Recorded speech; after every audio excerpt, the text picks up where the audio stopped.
താൻ ജീവിതത്തിൽ നേരിട്ട് കാണണമെന്നാഗ്രഹിച്ച ഒരേയൊരു നടനാണ് ബേസിൽ ജോസഫ് എന്ന നടി ഷീല.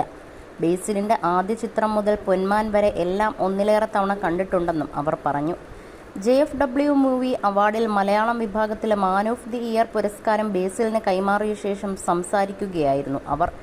ഷീലയുടെ വാക്കുകൾ കേട്ട് വികാരാധീനനായ ബേസിൽ താൻ വളരെയേറെ സന്തോഷവാനാണെന്നും പറഞ്ഞു.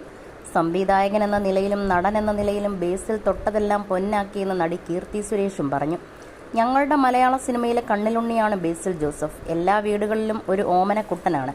ബേസിലിനെ അവരുടെ വീട്ടിലെ ഒരാളായാണ് എല്ലാവരും വിചാരിക്കുന്നത്. ഇദ്ദേഹത്തിൻ്റെ ആദ്യ പടം മുതൽ പൊന്മാൻ വരെ എല്ലാ ചിത്രങ്ങളും 2 പ്രാവശ്യം ഞാൻ കണ്ടിട്ടുണ്ട്.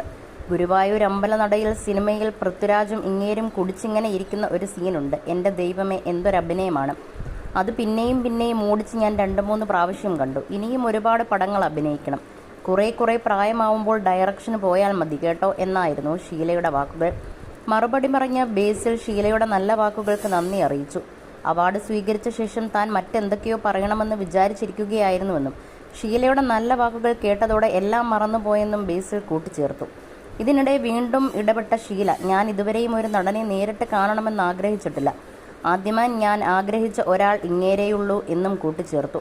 ഷീലാമാമിനെ പോലെ ഒരാൾ എന്നെക്കുറിച്ച് ഇങ്ങനെയൊന്നും പറയേണ്ട കാര്യമില്ലെന്നും താൻ ഭയങ്കര ഹാപ്പിയാണെന്നുമായിരുന്നു ബേസിലിൻ്റെ മറുപടി. സംവിധായകൻ എന്ന നിലയിലും അഭിനേതാവ് എന്ന നിലയിലും ബേസിൽ തൊട്ടതെല്ലാം പൊന്നാക്കി. ആഴ്ചതോറും പടം ഇറക്കിക്കഴിഞ്ഞാൽ ഞങ്ങൾ ഹീറോയിൻസിന് ബുദ്ധിമുട്ടാവും. വീക്കിലി സ്റ്റാറാണ്. എല്ലാ ആഴ്ചയുമുണ്ട് ഒരു പടം. കീർത്തിയും തമാശയായി പറഞ്ഞു. ഗുരുവായൂർ അമ്പലനടയിലാണ് എൻ്റെ ഫേവറേറ്റ്. സംവിധായകൻ എന്ന നിലയിൽ മിന്നൽ മുരളിയും ഇനിയും അടിപൊളിയാവട്ടെ അവർ ആശംസിച്ചു.